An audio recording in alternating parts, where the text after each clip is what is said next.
우리 학교가 교단 신학교를 시작한 지 51년 되어지는데 단색이잖아요.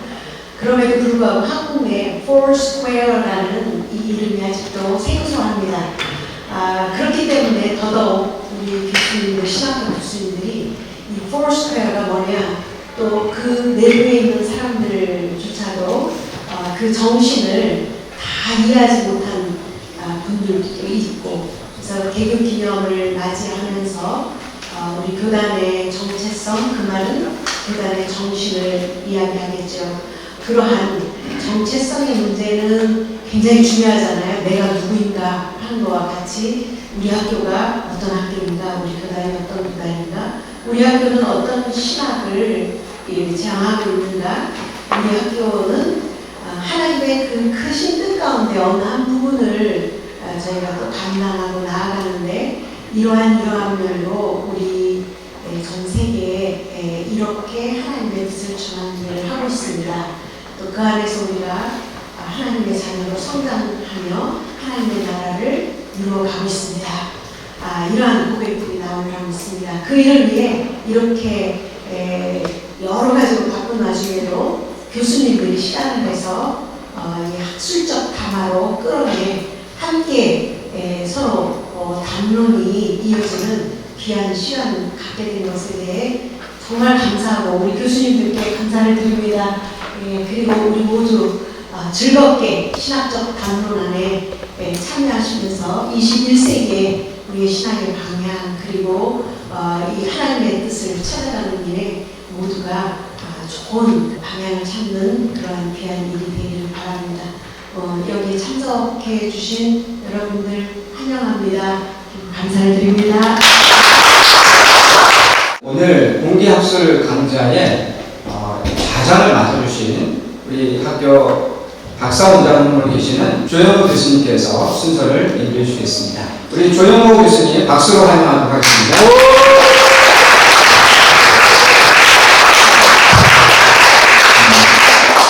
본 행사와 관련해가지고 저희가 지난 한 달 이상 되는, 크게 보면 더 긴 시간을 저희가 준비를 했습니다. 특별히 이 부분에 있어서는 아까 중간 말씀해 주셨던 Foursquare의 정체성과 관련해서는 저희가 이런 기회가 그동안 아시겠지만 없었고, 지략적으로 저희가 할 수 있는 그 아주 좋은 기회다라고 생각을 해서 저희 나름대로는 최선을 다해서 굉장히 많이 준비를 했습니다.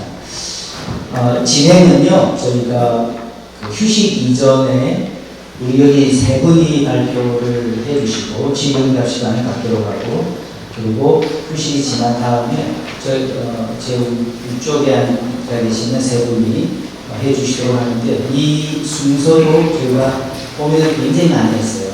어떻게 하면은 저희뿐만 아니라 여러분들까지도 우리 Foursquare 정체성에 우리 학교에 몸담고 있거나 아니면은 외국인으로 오신 모든 분들이 우리가 지향하는 학교의 가치와 신학을 어떻게 이번 기회에 정확하게 알려드릴까 해서 우리 김장희 교수님께서 이 Foursquare 교인 사중복음의 성령, 기독론적 반대세계 연구, 그리고 장현 교수님은 Foursquare 교회의 성령세례에 대한 이해 교회와 관련된 내용, 그다음에 저는 히브리서 13장 8절 이렇게 해서 제가 처음 세 분이 15분씩 그렇게 발표를 하고, 중간에 질의응답 없고 다 끝난 다음에 저희가 한 20여 분 정도 시간을 들여서 세 분이 발표한 내용에 대해서 여러분께서 질문해 주시면은 저희가 아는 대로 답변을 드리도록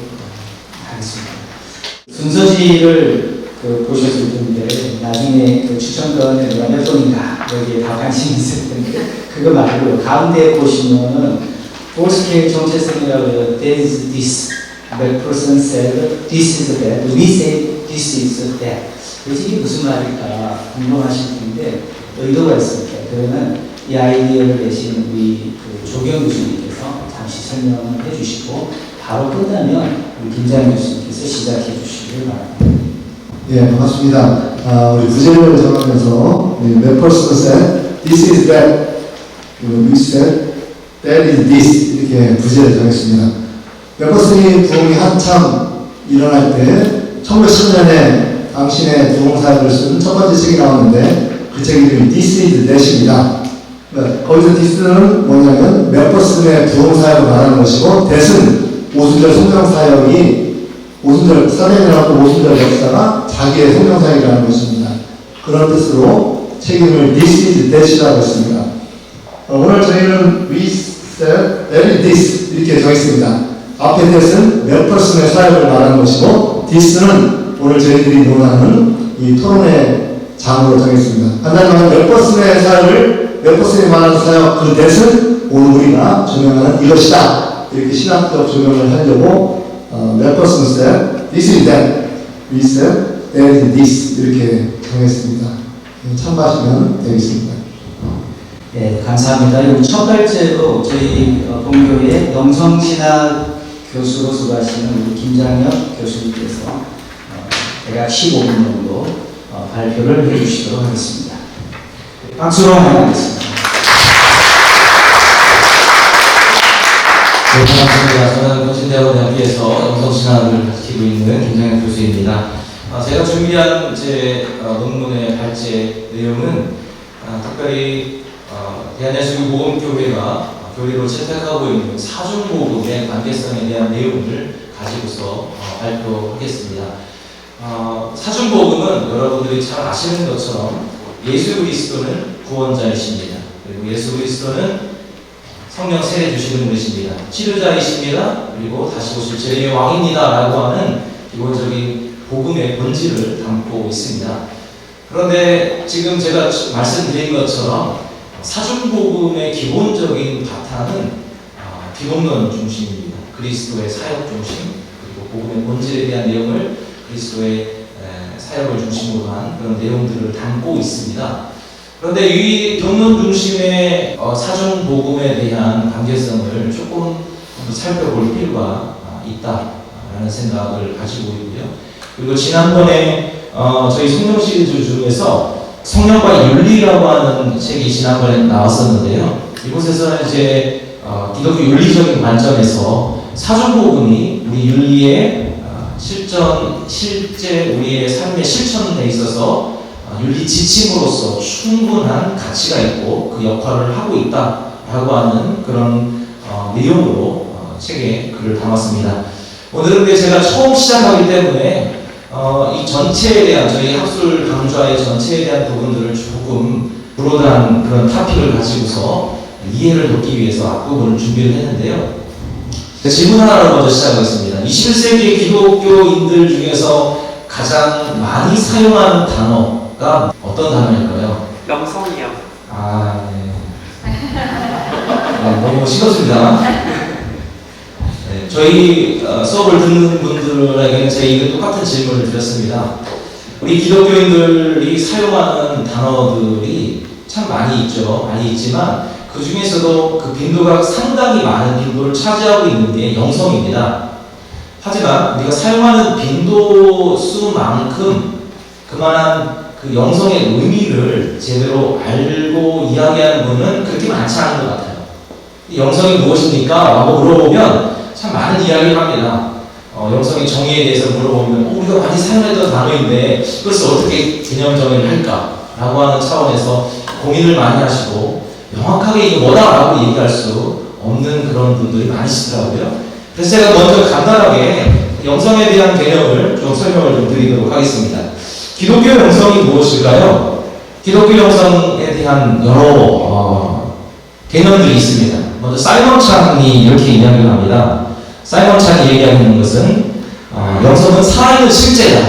그리고 영성 신학이라고 하는 것은 그 살아있는 실제에 대한 체계적인 성찰과 형식화 작업이다 라고 이야기를 합니다. 그리고 사이먼 찬에 이어서 돈 세일러스라고 하는 미국의 영성신학자가 있습니다. 이 영성신학자는 살아온 경험과 훈련된 기호생활 그리고 그 행위에 관한 것이다 라는 이야기를 합니다.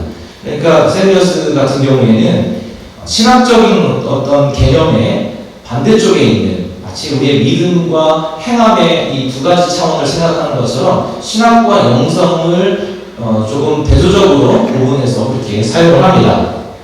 그리고 데니엘 알고르시트라고 하는 이분은 하나님의 생생한 경험이다라고 이야기합니다. 하나님의 생생한 경험, 우리가 경험하는 모든 차원들을 가리켜서 이야기하는 것이겠죠. 그리고 슈나이더가 이렇게 이야기를 합니다. 슈나이더는 우리가 가지고 있는 궁극적인 가치를 향해서 자기 초월과 온전한 삶을 추구하는 경험, 지금도 공통점이 있죠. 경험적인 차원을 가리켜서 영성이다라고 하는 그런 관점으로 이야기를 합니다. 그래서 근데 이것이 그냥 가치를 지향하는 것에서만 머무는 것이 아니라 우리 삶에 온전하고 통합된 삶을 추구하고 그것이 우리의 전 생애를 포함하는 삶의 영역으로 확장되어야 된다라고 하는 그런 입장을 밝히고 있습니다. 필립 쉘드레이크라고 하는 사람이 이렇게 얘기합니다. 기독교 영성은 하나님, 인간 정체성, 그리고 물질 세계에 대해서 우리가 특별히 이해하는 것을 우리의 근본 가치, 생활 방식, 그리고 영성 생활 안에서 반영하는 삶의 방식이다, 패턴이다 라는 식으로 이야기를 합니다. 그리고 우리가 잘 알고 있는 앨리스 맥그라스라고 하는 이분이 이렇게 얘기를 하는데요. 이 앞에 있는 분들에 대한 정리 차원 같은 그런 개념으로 이야기를 합니다. 기독교 영성이라고 하는 것은 신앙의 범위와 규범 안에서 살아가는 삶의 총체적인 경험이다. 결국에 알고 있는, 우리가 믿는 바에 대한 것도 실제 우리의 삶에서 경험이 되어져야 되는데 그 알고 있는 부분까지 끌어당겨서 포함된 경험의 영역 전체를 가리키는, 결국 우리 삶의 전체 영역을 가리켜서 영성이다라고 얘기를 합니다. 스티븐 핸들은 이렇게 이야기합니다. 하나님과의 연합을 추구하는 과정인데 그 과정은 우리가 아는 것과 그리고 우리가 느끼는 것과 그리고 우리의 삶에서 아는 바를 실천하는 것, 그것에 대한 지속적인 삶의 통합의 과정이고 우리의 삶의 과정이다 라고 이야기합니다. 자, 조만의 보면 이렇습니다. 맨 밑에 두 번째 줄 보시면 예수 그리스도의 모습을 추구하는 기독교인으로서 존재하는 삶의 방식인데요.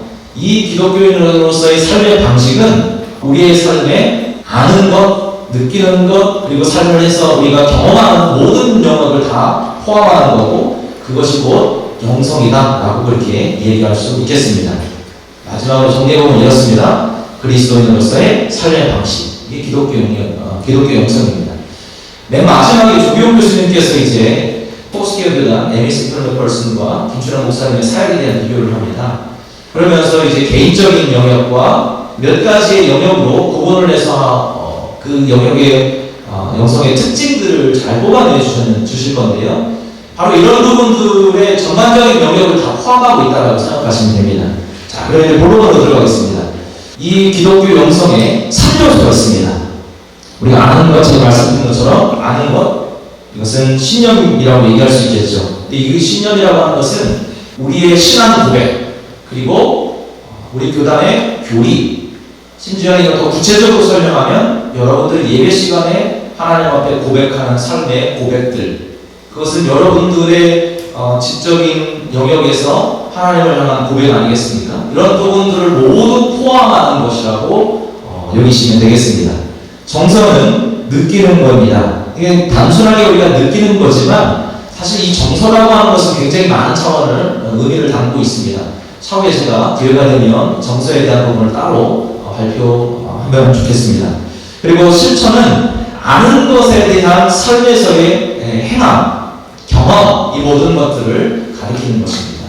이렇게 저는 이 영성에 대한 세 가지 차원에서 오늘 사전복음에 대한 부분들을 고민하다가 특별히 그 첫 번째 우리의 믿는 바인 사전복음의 관계성에 대한 부분들을 여러분과 함께 나누고 싶습니다.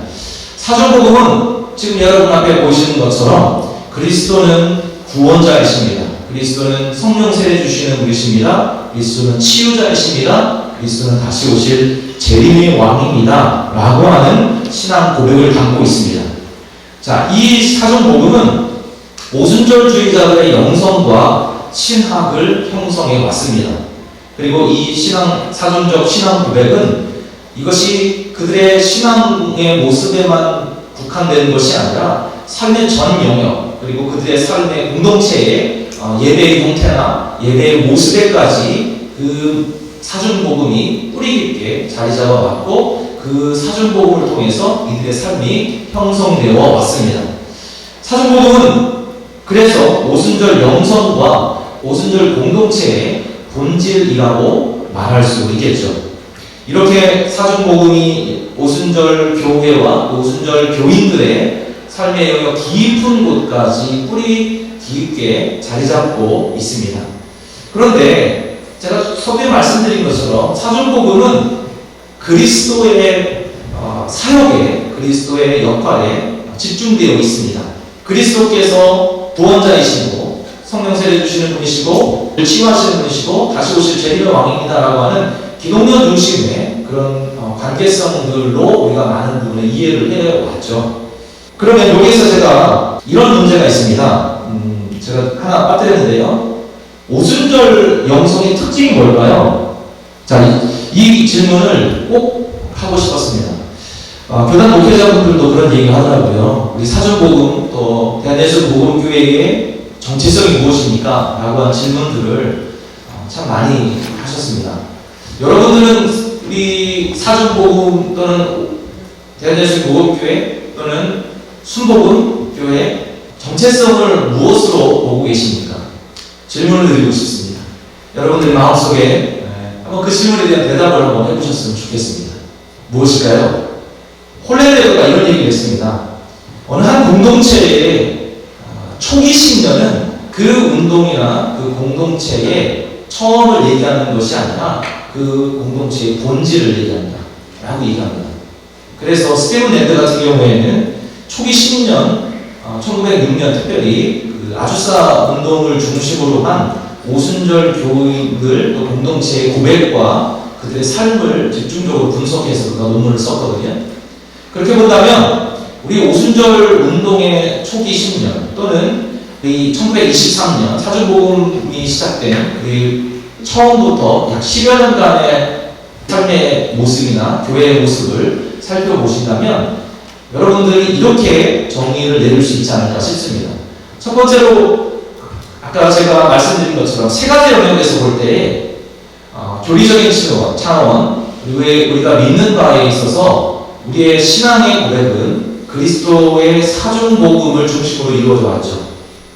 이게 오순절 교회가 가지고 있는 굉장히 중요한 특징입니다. 물론 교파에 따라서 오순복음, 사준복음으로 갈라지긴 하지만 본질적인 그리스도의 기독론 중심의 신앙 고백을 가지고 있습니다. 그리고 두 번째로 초기 오순절 운동의 시작부터 쭉 이어져 온 주제는 무엇이냐면 종말론에 대한 기대입니다. 그리스도가 곧 재림하실 것에 대한. 그래서 성령을 받고 곧바로 선교지로 나아가고 복음 증거를 했던 그런 모습들을 볼 수 있죠. 그리고 실천적 차원에서는 성령의 은사가 강조되었던 부분이 있습니다. 그래서 초기에 방언과 또 나중에 치유까지 이어지게 되는데요. 이처럼 오순절 교회의 정체성, 특징은 사준복음, 종말론에 대한 기대, 그리고 성령의 은사를 강조하는 것에 있다고 보실 수 있겠습니다. 영성신학적으로 이렇게 세부적으로 구분이 되고요. 그러면 이 내용에서 우리가 좀 한번 살펴볼 게 이 사준복음의 기본적인 관계성은 기독론 중심의 강조점을 두고 있습니다. 물론 그렇다고 해서 성령에 대한 강조점이 없느냐? 그건 아니죠. 하지만 교리적인 차원에서 그리스도의 역할에 집중이 있기 때문에 다소 성령론에 대한 강조가 많이 되어오지는 않았던 것을 우리가 볼 수 있습니다. 그것이 이제 실천적인 차원에서 실제 우리 경험적인 차원에서 강조되었던 것이죠. 그렇다고 본다면 사준복음을 우리가 해석할 때 이 사준복음 교리적인 차원 사준복음 교리로서의 사준복음을 해석할 때 이 사준복음은 윤리지침으로서의 사준복음은 성령에 의하여 조명되고 성령에 의해서 우리에게 능력이 부여될 때 그때 바른 실천으로 이어지게 됩니다. 그리고 이 이야기는 사준복음이라고 하는 것은 진리의 영인 성령을 통해서 우리의 삶에서 실현되고 구체화된다는 것이죠. 사준복음이 그냥 교리로서만 끝나는 것이 아니라 우리의 삶에서 예수 그리스도가 실제적으로 경험되고 그리고 그 그리스도의 사역이 우리의 삶에 피부에 와닿게 되는 그 모든 영역을 성령을 통해서 우리가 경험되고 그것을 느낄 수 있기 때문에 사중복음은 성령의 사역에 대한 강조가 반드시 있어야 됩니다. 따라서 사중복음은 그리스도 중심적이면서도 성령 중심적인 윤리 지침으로서 기능할 수 있다고 봅니다. 이를 통해서 성령의 능력이 우리 가운데 임하는 그 성령의 임재하심, 그 임재하심을 통해서 교리적인 차원이 실질적인 차원으로 적용되고 그 실질적인 차원에서 경험될 수 있다. 그러므로 인해서 하나님과의 온전한 연합을 이루게 된다라고 하는 내용입니다. 그리스도 중심적인 사절복음을 해서 관계의 영이 성령에 의해서 그리스도의 삶에서 해석되고 경험되어야 합니다. 개인과 공동체 안에서 사절복음 안에 있는 그리스도를 온전히 드러나게 하고 그리스도와 온전한 연합을 이루게 하는 것이 곧 연합의 영이신 성령입니다. 성령은 더 나아가서 사중복음의 선교적 사명을 감당할 수 있는 능력을 부어주신다고 케니스 아처는 이야기를 합니다. 그렇기 때문에 이 사중복음의 교리라고 하는 차원을 교리로서만 생각하는 것이 아니라 실질적인 삶에서의 경험을 우리가 하는 그런 차원이기 때문에 우리의 삶에서 성령적 역할을 강조해야만 하고 그 역할이 굉장히 중요하다는 것을 말씀드리고 싶습니다. 라틴어 경험 하나를 여러분에게 나눠드리고 마무리를 지으려고 합니다. 라틴어 중에 레스 오란디 레스 크리덴디라는 이런 말이 있습니다. 레스 오란디, 로 프라이어라는 뜻이고요. 레스 크리덴디, 로 오브 독트린이라는 뜻입니다. 우리가 경험하고 실제 경험하는 바가 우리의 고백이 되기를 이라는 말인데요. 이 이야기는 두 가지로 해석이 다 가능합니다. 우리가 믿고 있는 바는 실천으로 옮겨져야 되고 야고보서가 얘기하고 있는 행함이 있는 믿음에 대한 강조를 담고 있고 또 한편으로는 우리가 실천하고 있는 바는 교리에 그대로 드러나야 된다라고 하는 이야기를 담고 있습니다.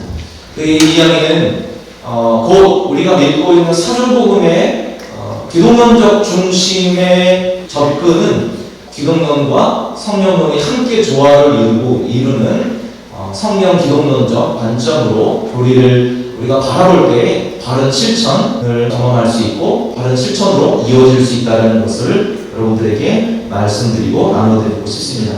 사절복음은 그래서 결론은 이렇습니다. 사절복음은 그리스도 중심의 윤리 지침이라기보다는 성령 기독론적 윤리 지침으로 기능한다.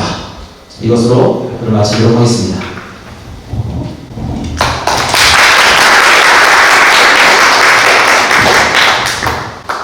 네, 수고 많으셨습니다. 우리 김야희 교수님 논문 요지는 사중복음이라고 하는 계시는데 좀 기독론적으로 좀 치우치다 성령적으로 좀 접근하는 게 필요하다라고 하는 그런 부분으로 발표를 해주셨고요. 우리 두 번째 발표는 우리 장강희 교수님 종교 조직신학으로 수고하고 계시는데 폴스케어 교회의 성령 세대에 대한 이해의 교회론적인 함입니다. 성령을 굉장히 강조를 처음 가질 때 하셨는데 지금 여기서는 이것이 교회와 어떠한 관계가 있는지 이런 부분들로 보입니다. 우리 장강 교수님 두 번째 발표 해주시도록 하겠습니다. 박수로 환영하겠습니다. 반갑습니다. 조직신학 강의하고 있고요. 저는 우리 교단에서 고등학교 때부터 신앙생활을 시작을 해서 우리 오순절 교단, 오순절 신학관에서 자라고 성장을 했습니다. 오늘 발제는 폴스케어 교회, 우리 교단 명칭이거든요. 폴스케어 교회의 성령 세대에 대한 이해, 그것에 대한 교회론적 함의를 정리를 해보는 시간을 갖도록 하겠습니다. 15분 안에 잘 마칠 수 있도록 이렇게 하겠습니다. 책에 성령과 인연의 희망이라는 책의 본문은 이렇게 보시면 되겠고요. 그것을 15분으로 축약해서 말씀을 드리도록 하겠습니다. 신약 성경이 보여주는 오순절적이고 은사적인 교회 사역의 일면들과 다르게 안타깝게도 기독교 역사를 들여다보면 아주 오랜 동안 어떤 역사학자는 1400년으로 그렇게 계산을 합니다. 은사 중지론의 사고에 함몰되어 있었다. 초기 기독교 역사에서 교회의 세력이 커지고 지중해 주변의 거점 도시들에서 교회가 성장해 가면서 5개의 큰 교구가 형성이 됩니다. 예루살렘 교구, 안디옥 교구, 콘스탄티노플 교구, 알렉산드리아 교구, 로마 교구를 포함한 5개의 큰 교구가 초기 기독교 역사에서 형성이 됩니다. 근데 이렇게 교회 조직이 커져가면서 우리가 초기 역사에서 보았던 이단에 대한 대처들 가운데 이제 몬타니즘에 대한 대처가 있었죠. 한 예로 이렇게 몬타니즘에 대한 교회의 대처에서 우리가 볼 수 있듯이 초자연적인 은사 사용이 가져다줄 부정적인 결과들에 대한 우려가 발생이 됩니다. 그래서 자연적 범죄의 은사들은 계속적으로 중세에도 오늘날까지도 살아남지만 초자연적 범죄의 은사들을 거부하는 사상이 기독교 안에 발생이 되고 그것이 기독교 세계를 덮어왔다라고 이렇게 평가를 하고 있거든요. 고린도전서 12장과 로마서 12장, 에베소 4장을 보면 성령의 은사 목록을 가장 구체적으로 성경 안에서 기술을 하고 있습니다. 이 세 장의 본문들에 기술되어 있는 은사 목록들을 이제 분류하면서 조직신학자인 웨인의 그루뎀이라고 하는 조직신학자가 자연적 은사 범주와 초자연적 은사 범주로 구분을 합니다. 그러면서 자연적 은사 범주에 속하는 은사들의 섬기는 것, 위로하는 것, 구제하는 것, 긍휼을 베푸는 것, 다스리는 것, 이와 같은 은사들을 자연적 범주에 속하는 은사들을 분류를 하고 초자연적 은사 범주에 속하는 은사들의 이제 병 고치는 은사, 능력 행함의 은사, 예언의 은사, 영들 분별함 같은 은사들을 포함할 수 있다라고 그렇게 두 가지로 구분을 하고 있습니다. 근데 초대교회 시대에서 이제 중세로 넘어가는 시대에 그 과정 속에서 기독교가 공인을 받죠. 로마 제국의 공인을 받고 교회 조직이 점점 커져갑니다. 그러면서 조직을 잘 관리하고 유지해야 되는 필연성이 대두가 되죠. 이 과정에서 초자연적 은사 사용이 가져다줄 부정적인 결과들에 대한 우려 때문에 자연적 범주에 속하는 은사들은 허용을 계속하지만 초자연적 범주의 은사들을 거부하는 사상이 함께 더불어 발전을 하게 됩니다.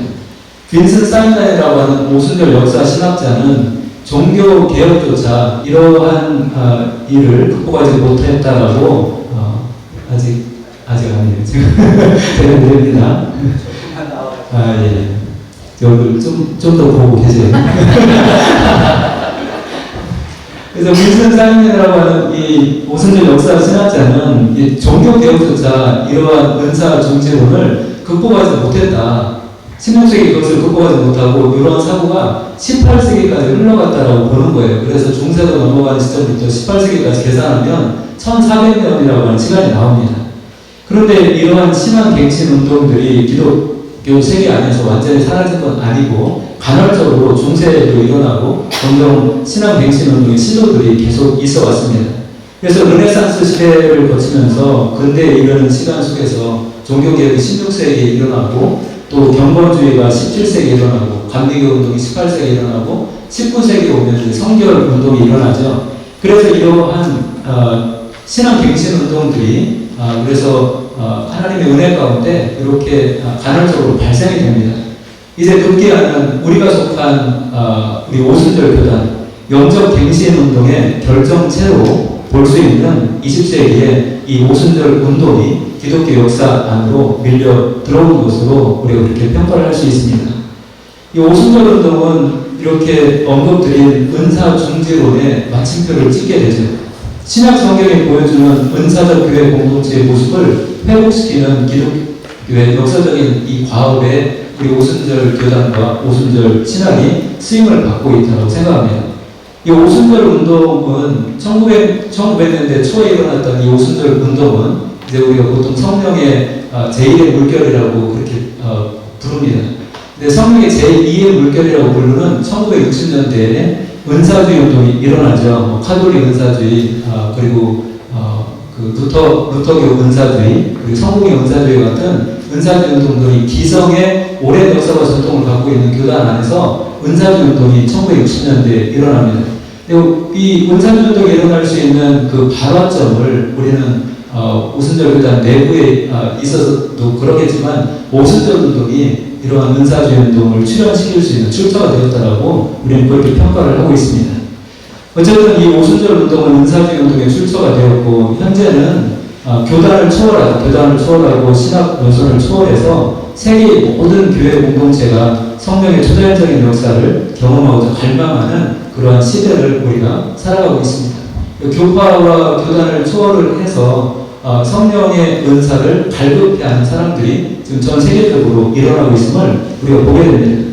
이제 폴스케어 교회는 이 거대한 영적 갱신 운동인 근대 오순절 운동의 중요한 한 축을 감당해 오고 있는 것입니다. 미국 폴스케어 교회가 이제 다음 달, 이번 달이군요, 5월달, 2023년 5월달에 100주년 총회를 앞두고 있습니다. 마지막 주에. 그리고 한국 우리 폴스케어 교회는 2020년도에 50주년을 지났습니다. 이제 우리 교단의 역사에서 중요한 터닝 포인트와 같은 시기를 우리가 걸어가고 있는데요. 폴스케어 교회가 강조하고 중요시 여기는 성령 세례 경험을 이 시간 고찰하고 그것을 교회론적인 측면에서 함의를 구성해보자 그렇게 논문을 썼습니다. 이 성령 세례라고 하는 것은 오순절 운동의 핵심적인 신앙 실천에 있어서 가장 중요한 부분이라 해도 과언이 아닐 것입니다. 물론 김자현 교수님이 발표하신 대로 우리 폴스케어 신학의 중심에는 기독론이 있습니다. 그리스도론이 그 가운데 중심에 위치하고 있습니다. 우리가 들은 대로 사전복음은 예수 그리스도는 구세주이시다. 예수 그리스도는 성령으로 세례를 주시는 분이시다. 치료자이시다. 다시 오실 왕이시다라고 하는 이 사전복음을 보면 주어가 예수 그리스도이시죠. 우리는 그래서 기본적으로 우리의 이 사전복음의 토대는 기독론적이고 그리스도론적인 신학을 갖고 있습니다. 이 폴스케어 교회는 이와 같이 그리스도 중심적인 신앙 고백을 갖고 있는데요. 이 폴스케어 교회 창립자이신 에이미 샘플 맥펄슨 목사님은 이제 제가 오늘 발표하고자 하는 그 성령 세례, 이제 성령 세례의 그 경험을 설명하는 설교 중에 다음과 같은 언급을 하고 있는데요. 에이미 샘플 맥펄슨 목사님의 설교문 중에 이러한 언급을 합니다. 성령을 받는 것은 단지 시작일 뿐이다.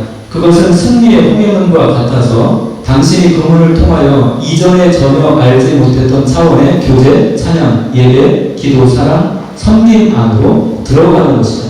그 삶은 위로부터 오는 능력으로 덧입혀지는 것이다. 그 경험은 땅끝까지 이르러 그분의 오심을 증거하는 우리들의 당신의 목소리를 더하도록 능력을 주신다라고 설교 중에 언급을 합니다. 여기에서 우리가 암시되고 있듯이 프랭크 마키아라고 하는 신학자는 성령 세례라는 그 오순절 신학에서 이야기하는 이 성령 세례라고 하는 것이 복음 증거를 위한 능력의 통로로 또한 심화된 은사적 영성을 위한 통로로서 이해되고 이것은 영적으로 심화된 찬양과 하나님의 임재 체험에 대한 강렬한 인식을 포함한다라고 해석을 합니다. 오순절주의 전통에서 성령 세례 교리는요 매우 중요한 위치를 갖고 있게 됩니다. 우리 폴스케어 교회 22가지 교리적인 신앙 진술문이 있습니다. 그 가운데 제 10항을 보면 이렇게 명시를 하고 있어요. 우리는 성령 세례가 신자들에게 능력을 덧입히며 성령의 임하심이 신약 성경에 묘사되어 있는 같은 패턴을 따른다는 것을 믿는다라고 하는 진술문을 우리가 갖고 있고 믿고 고백하고 있습니다. 우리 폴스케어 교회가 바라보는 성령 세례에 대한 입장을 아주 간결하게 추격적으로 정리하고 있다고 볼 수 있는데요. 그래서 우리 폴스케어 교회에서 성령 세례는 독특한 기독교 경험으로 이해합니다. 폴스케어 교회는 이 성령 세례가 사도행전 1장 8절과 2장 1절부터 4절에 기록된 오순절 성령 강림 사건의 토대를 둔 경험이라고 믿고 있습니다. 이제 성령 세례를 어떻게 이해할 거냐에 대해서 좀 설명을 드리면 이 물침 내의 시각화가 그려주듯이 세례의 본질적 의미는 잠긴다는 것이기 때문에 오순절주의자들은 성령으로 세례를 받는다는 것은 성령에 잠긴다는 것이라고 강조합니다. 이것은 성령의 실체 안에 완전히 잠겨서 세례를 받는 누구든 성령의 임재와 능력에 생생하고 강렬한 감각을 갖게 된다는 것을 의미합니다. 물속으로 잠기는 것과 유사하게 성령의 실체 안으로 잠기는 것, 이것이 우리 폴스케어 교회가 성령 세례가 안고 있는 상징성을 설명함에 있어서 중점적으로 강조하고 있는 내용입니다. 이 성령 세례를 경험할 때 이제 방언이 동반된다는 것에 대해서 이제 오순절 교인이 아닌 분들도 그렇게 바라보고 있잖아요. 이 방언 말함이 성령 세례 받은 증거임에 대한 맥펄슨 목사님의 그 주장을 살펴보면 오순절날 이전에는 사람들이 배운 적이 없는 다른 언어로 성령에 의해 방언을 말한 경우가 없었다. 이 경험을 측정할 선례가 전혀 없었다. 그것은 새로운 출발, 새로운 세대, 새로운 복인의 새로운 표시였다. 성령이 내리시는 것과 동시에 그들이 방언을 말하기 시작했던 오순절날까지 그 성취를 목격한 적이 없었다. 그들이 그들 자신의 의지나 지식으로 말하지 않았음을 기억하라. 성령이 그들에게 방언을 주셨다. 우리 오순절 교단원에 속해 있는 우리 폴스케어 교회는 사도행전 2장이 보여주고 있는 패턴을 따라 우리가 성령을 경험한다라는 것을 고백을 하고 있습니다. 맥펄슨 목사님이 이것을 설명하고 있고요. 그래서 맥펄슨 목사님은 이 방언이 동반되는 성령 세례가 주는 열매적 유익을 다음과 같이 설명합니다. 수많은 신자들이 성령에 대한 이 축복된 성경적 경험을 즐기고 있다. 늦은 비가 내리고 있고 이 약속은 너희와 너희 자녀와 모든 먼데 사람 곧 주 우리 하나님이 얼마든지 부르시는 자들에게 하신 것이라고 증언하고 있다. 하나님은 그의 방식을 변경하지 않으셨고 더 이상 필요 없는 것처럼 옛 방식의 증거를 버리지 않으셨다. 당신은 성령의 방식으로 이 선물을 받고 성령이 오셨다고 분명히 그리고 권위 있게 말할 수 있기를 원하지 않을까라고 맥펄슨 목사님이 성령 세례와 사도행전이 보여주는 패턴을 따라 우리가 경험하자는 것을 독려하고 있습니다.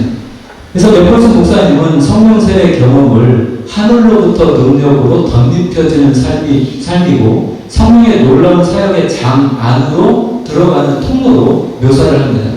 맥펄슨 목사님은 그래서 크건 작건 간에 땅에 있는 모든 교회, 성막, 성전은 오늘 성령의 능력과 하나님의 영광이 필요하다고 호소하고 있고요.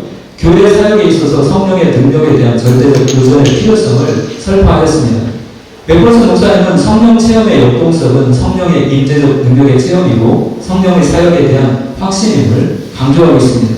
더 나아가서 맥펄슨 목사님은 성령의 능력을 견디고 사역했던 초대교회 사도들의 사역에서 발견되는 그 능력적 측면을 또 다음과 같이 설명을 하고 있습니다. 맥펄슨 목사님께서 말씀하시기를 베드로는 그들의 추리력과 두뇌의 논리에만 호소함으로써 그들을 주님께 이끌지 않았다. 그의 메시지는 더 깊어지고 더 직접적으로 전달되었다. 그것은 마치 확신을 일으키며 바로 심장 그 자체를 찌르는 것 같은 불편함을 느끼게 했다. 성령의 능력이 정복한 것이었다. 결단력, 믿음, 확고한 확신, 대담함, 사랑과 성실함, 내주하는 성령의 열매는 오늘날의 냉정하고 의심스럽고 불확실하고 무력한 방법들이 완전히 실패했을 곳에서 대승을 거두었다라고 설교합니다. 맥펄슨 목사님의 강조에서 감지되고 있듯이 폴스케어 교회가 사역에서 중요시 여기는 성령 세례 사상에 관련된 궁극적인 이슈는 성령 세례를 왜 경험하냐, 성령 세례를 왜 우리가 계속 경험을 해야 될 것이냐, 왜 우리가 추구해야 될 거냐, 성령 세례의 그 목적과 관계가 있는 것입니다. 오순절 교회에서 신학적인 결과물들이 충족하게 제공되기 전까지 많은 기독교인들은요, 회심, 컨버전 이니시에이션이라고 불리는 이 회심과 구분되어서 후차적으로 경험되어질 수 있는 성령 세례 경험의 특별한 목적을 주목하지 못했습니다. 예를 들어서 프레드릭 브루너는 성령 세례의 속성을 말하기를 성령 세례의 힘은 첫 번째로 그리고 무엇보다도 그리스도와 연합케 하는 힘이다라고 말하면서 성령 세례 경험을 중생 경험의 차원에서 묘사를 합니다.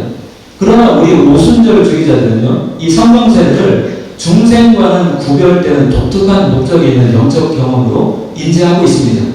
오순절주의자들은 성령의 능력 부으심의 온전한 동력은 특별하고 독특한 성령 세례의 경험으로부터 온다고 믿고요. 성령 세례 경험이 교회에 결정적으로 중대하다고 믿습니다. 누가복음 24장 49절과 사도행전 1장 4절에서 표현되고 있는 아버지께서 약속하신 것의 주된 특징은 섬김을 위한 능력이라는 것이죠.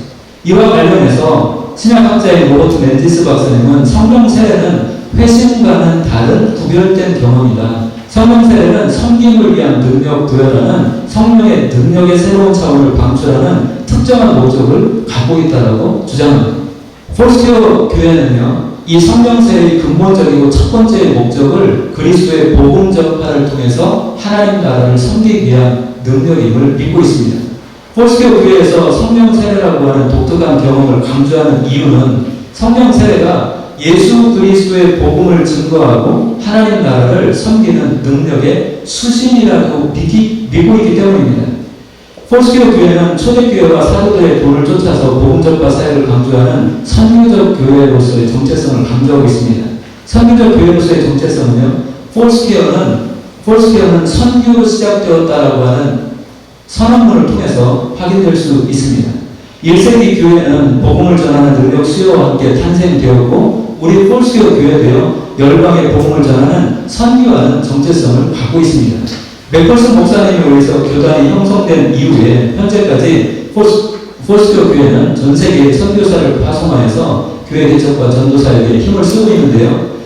100주년을 맞고 있는 우리 미국의 국제 폴스케어 교회는 현재 147개국에 확장이 되어 있습니다.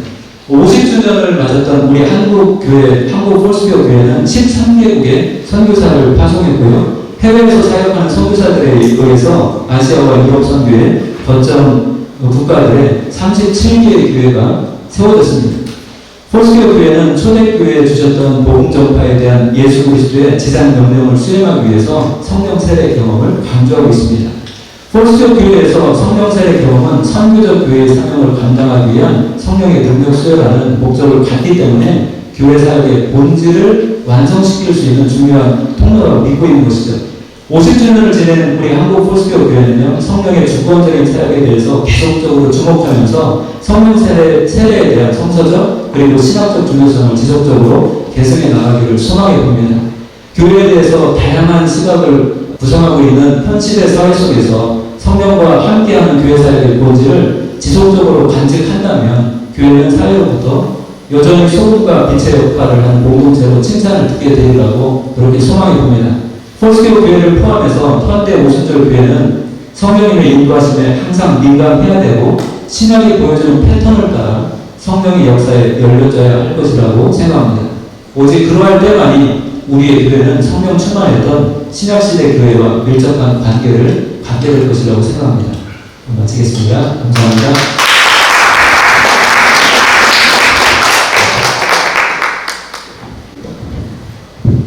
네, 두 번째 발표하신 우리 장관님 교수님 수고 많으셨고요. 지금 2시 25분인데 제가 약 15분 동안 히브리서 13장 8절로 오순절 성령 세례 해석하기라고 하는 제목으로 발표를 하도록 하겠습니다. 저는 본교에서 신약 신학을 가르치고 있습니다. 제목 그대로 아주 쉽게 우리가 히브리 13장 8절을 굉장히 중시해야 되잖아요.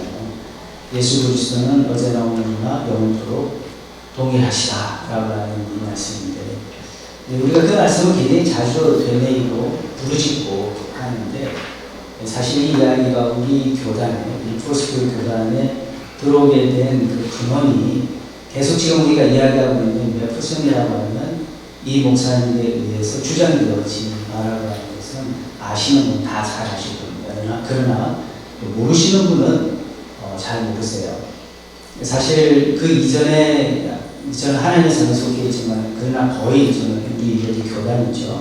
그 이전에 하나님의 성회가 강조했던 아주 중요한 내용은 뭐냐면은 앞서 이야기했던 성령 세례와 방언과의 관계, 그런 부분이었다고 한다면 그런 상황에서 그 부분과 관련해서 우리 여기 성경과 희망이라고 하는 책에 조익신학 이상한 교수님, 은퇴하신 이상한 교수님 논문 보시면은 그 히스토리에 대해서 잘 설명을 해주셨는데요. 그래서 맥퍼슨은 히브리서 13장 8절을 근거해서 예수 그리스도의 신적인 불변성을 주장하게 되고, 그리고 우리 오순절주의에 우리 폴스케어 오순절주의 성경적인 중심 모토가 마침내 되게 됩니다. 그래서 히브리 13장 8절이라고 하는 이 구절은 굉장히 중요한 구절이죠. 그래서 이 구절이 제시하는 그리스도의 신적인 불변성을 신학적인 근거로 해서 이제 오순절적인 성령 체험의 재현이 우리 가운데 가능하다라고 하는 이제 그 주장을 하게 됩니다. 이제 그런데 여기까지는 좋은데 여기 이제 사중복음이 나오잖아요. 계속 그 이야기가 되어지고 저는 이제 두 번째 나와 있는 예수 그리스도는 성령의 세례를 주시는 이라고 하는 이 부분을 초점을 맞춰서 우리가 좀 나누려고 하는데, 근데 이게 우리에게 그냥 단순히 어떤 신학적인 선언이나 신학적인 단정이 되기보다 안타까운 것은 예수 그리스도께서 우리에게 성령세를 주시는 분이라고 하는 것이 우리 포스케어 교단 안에 교회 안에 좀 더 힘있게 살아있으면 좋겠는데, 부르짖고 우리 예배 끝나고 노래도 부르고 교리가도 부르고 하는데, 총회할 때 교리가도 부르는데 우리가 더 일어나야 되겠다라고 하는 거예요. 더 힘있게 우리 포스케어 교단이.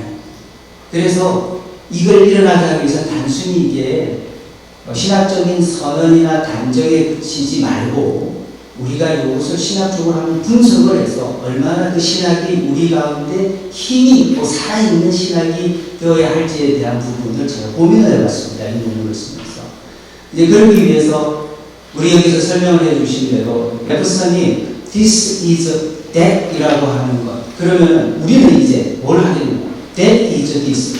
그러니까 맥부슨 당신은 이야기를 했어. 그러나 그 이야기가 약간 힘이 딸려. 신학적인 선언은 굉장히 우수하고 뛰어난데 그 딸리는 힘을 this를 가지고 만들어 보고 싶었어요. 솔직히. 그래서 히브리서 13장 8절을 가지고 한번 만들어 보자. 그래서 이게 조금 더 우리에게 좀 살아있는 그러한, 제가 말하다 보니까 이번에 나오는 히브리서의 13장 8절을 그리고 오순절 성령 세례의 신학적 의미를 푸는 방식이 단순 신학적인 어떤 단정, 선언, 여기서 제가 성경신학을 하니까요. 성경적 어떤 이해와 근거의 필요성, 이 부분을 제가 강조를 좀 해보았습니다.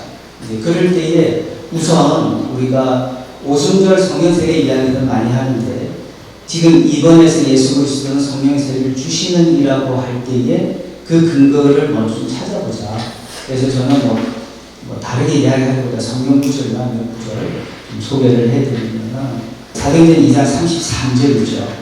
오순절날 일어났던 그 이야기를 베드로가 짤막하게 요약해서 이야기해 주는 게, 하나님이 오른손으로 예수를 높이시매 그가 약속하신 성령을 아버지께 받아서 너희가 보고 듣는 이것을 부어주셨느니라. 그러면 2장 33절이 앞으로 우리가 교리가를 부르거나 2번을 기억할 때 예수는 주님은 성령세를 주시는 이다라고 할 때 우리 기억해야 될 성경은 2장 33절이 됩니다. 우리가 저는 하나님의 성에 속해 있기 때문에 이 부분을 굉장히 강조를 안 해요. 근데 우리 폴스케어는 이 부분을 굉장히 많이 강조를 해왔습니다. 자, 그런데 이 말씀이 근거가 되는 즉 맥커슨이 이야기했던 그 that은 뭐냐면, 이것은 예수 그리스도는 어제나 오늘이나 영원토록 동일하시다라고 하는 이 말씀을 근거로 해서 이것을 선언을 하셨거든요. 근데 그게 아주 힘이 있습니다.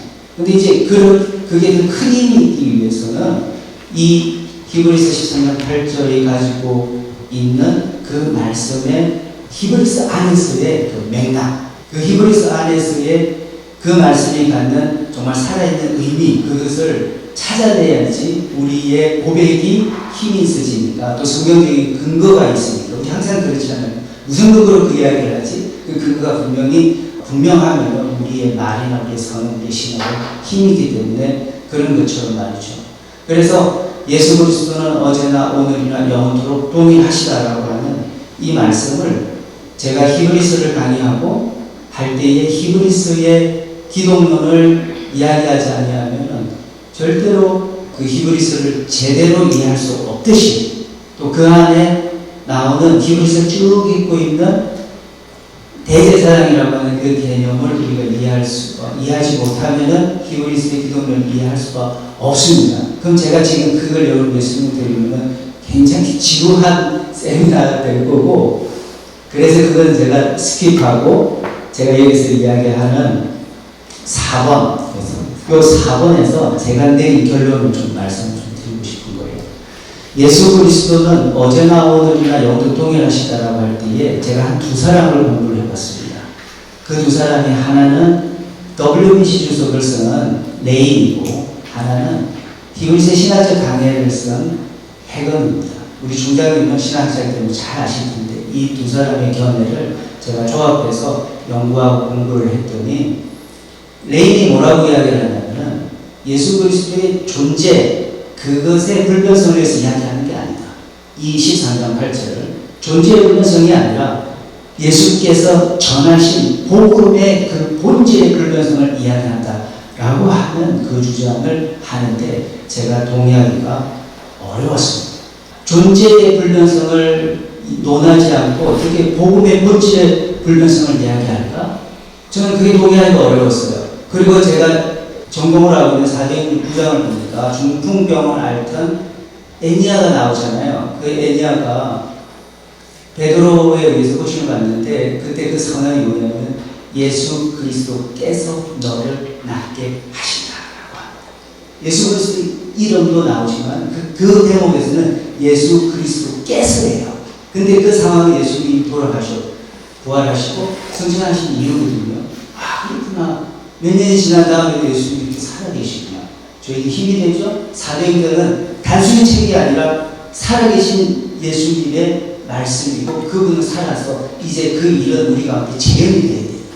그래서 사도행전이 힘을 얻게 되는 거죠. 그 원리를 저는 생각하게 되고 그래서 레인의 견해에 제가 동의할 수가 없었고 그리고 헤그너가 쭉 설명하는 도널드 헤그너가 쭉 설명하는 그 내용을 제가 결론 삼아서 제가 그대로 올렸습니다. 그 내용이 이 진술은 즉 히브리 13장 8절이라고 하는 이 진술은 그리스도의 독특한 대제사장 직업으로부터 유래된 것과 같은 것을 겉들인데 이는 이미 다루어진 문제들을 가리키는 것으로 시작한다. 이미 다루어진 앞에서 그리스도의 속죄 사역 그것이 바로 어제 9장과 10장의 내용이고 그리스도의 중보 사역 그것은 오늘 4장 14절 16절 7장 25절 그리고 여기에 덧붙여 예수 그리스도는 신실함에 있어서 변하지 않을 것이라는 사실 영원히 그래서 핵심 요점은 서신이 이제까지 설명해온 모든 것의 원천인 예수 그리스도는 한없이 펼쳐지는 미래에도 끝없이 의지할 수 있다는 점다라는 결론을 내리는데 제가 전적으로 동의를 했습니다.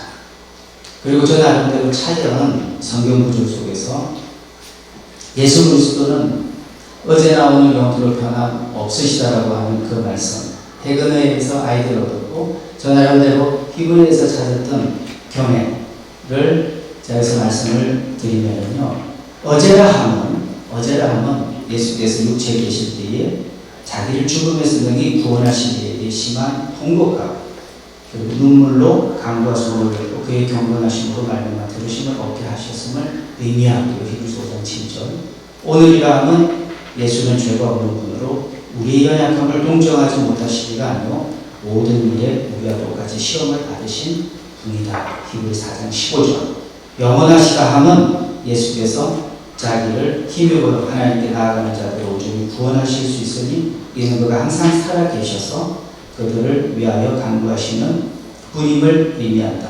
그렇게 제가 결론을 내렸고 히브리서 13장 8절은 바로 앞에 있는 7절과 그 뒤에 있는 9절까지 다 분석을 해본 결과 이 13장 8절의 의미는 존재론적인 의미가 틀림없고 그 예수님은 어제도 살아계셨고 지금도 살아계시고 영원토록 살아계시기 때문에 그분은 우리에게 성령 세례를 주시는 분이시고 그리고 우리는 그것을 무지무지 사모해야 된다는 거예요.